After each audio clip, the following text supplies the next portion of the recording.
Se la villa rappresenta il cuore di Bagnoli, i casolari isolati e i rumori della pianura circostante creano un paesaggio unico nel suo genere, che avvolge e sembra proteggere la bellezza, le tradizioni e la storia di questo paese.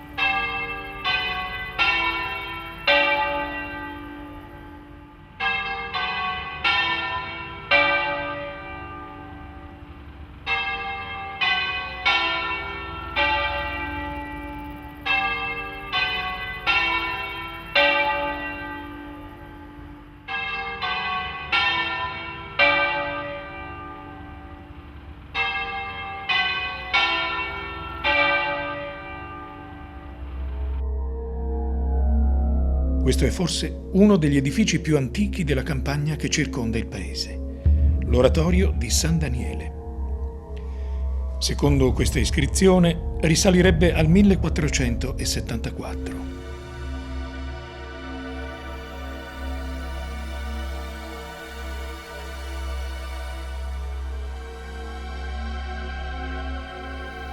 All'interno sono rimaste alcune figure di santo in gesso.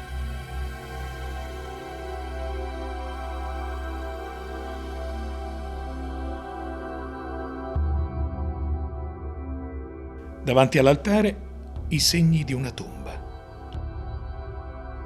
Qui, fino a poco tempo fa, era sepolto uno degli ultimi discendenti della famiglia Widmann. La precarietà delle forme e la luce che penetra all'interno richiamano il fascino misterioso e la profonda religiosità che doveva caratterizzare lo stile di vita di questa comunità.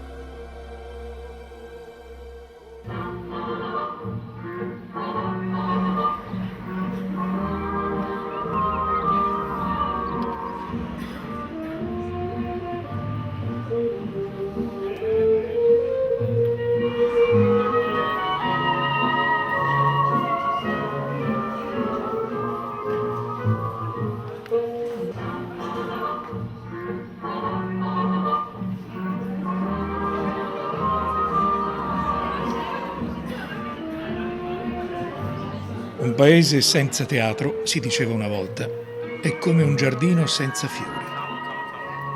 Oggi qualcuno dice: quando si chiude un teatro resta un buco nero. Qui il valore del dibattito civile, della socialità e dell'aggregazione resta ancora vivo e vitale.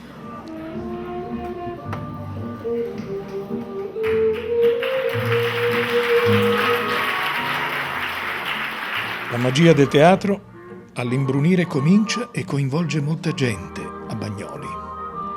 Attori e pubblico appartengono alla stessa comunità. Si raccontano storie, si comunicano emozioni, continuando la straordinaria esperienza iniziata 2 secoli e mezzo fa da Carlo Goldoni.